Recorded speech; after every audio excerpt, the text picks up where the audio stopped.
Voltage या electrical potential और current के बेसिक कॉन्सेप्ट पर चर्चा करेंगे। वीडियो को लाइक, कमेंट, शेयर और सब्सक्राइब करें। इस वीडियो को स्किप ना करें, पूरा देखें। वोल्टेज और करंट एक दूसरे से क्लोजली इंटर रिलेटेड हैं, परंतु कुछ इम्पॉर्टेंट डिफरेंसेस हैं। वोल्टेज यूनिट पॉइंट चार्ज को के पोटेंशियल एनर्जी का मेजर है, जबकि current time rate of flow of charge है। यदि क्यू कॉलम चार्ज सिस्टम में फ्लो कर रहा हो टाइम टी में, तो करंट होगा I equal to Q by T ampere. उसी तरह यदि पोटेंशियल की बात करें तो ये मान लिया यूनिट पॉइंट चार्ज है, इसे इन्फिनिटी से,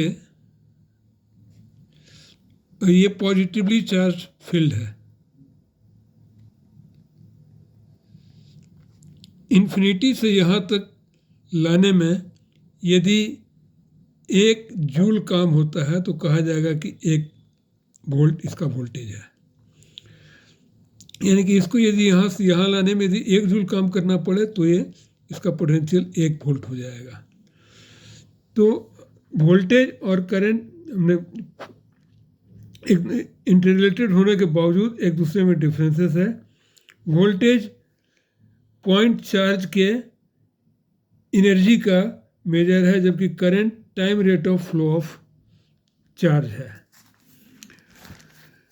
voltage is the force that drives current through circuit, while current is actual flow of electrons or charges। यानी कि वोल्टेज जो है वो सिस्टम में करंट को फ्लो करने के लिए बाध्य करता है। सबसे इम्पॉर्टेंट डिफरेंस है कि वोल्टेज इंडिपेंडेंट होता है सर्किट के। इस सर्किट में यहाँ पर इसका क्या एलिमेंट है, रेजिस्टेंस है, कैपेसिटेंस है, इंडक्टेंस है या कॉम्बिनेशन है, इससे वोल्टेज इससे इंडिपेंडेंट होता है। बट करंट जो है वो रेजिस्टेंस पर डिपेंडेंट करता है। अब वोल्टेज तो आपने दे दिया, लेकिन कितना करंट फ्लो करेगा ये रेजिस्टेंस पर डिपेंड करेगा। इस वीडियो में इतना ही। वीडियो को लाइक करें, कमेंट करें, शेयर करें और सब्सक्राइब करें। Thank you very much.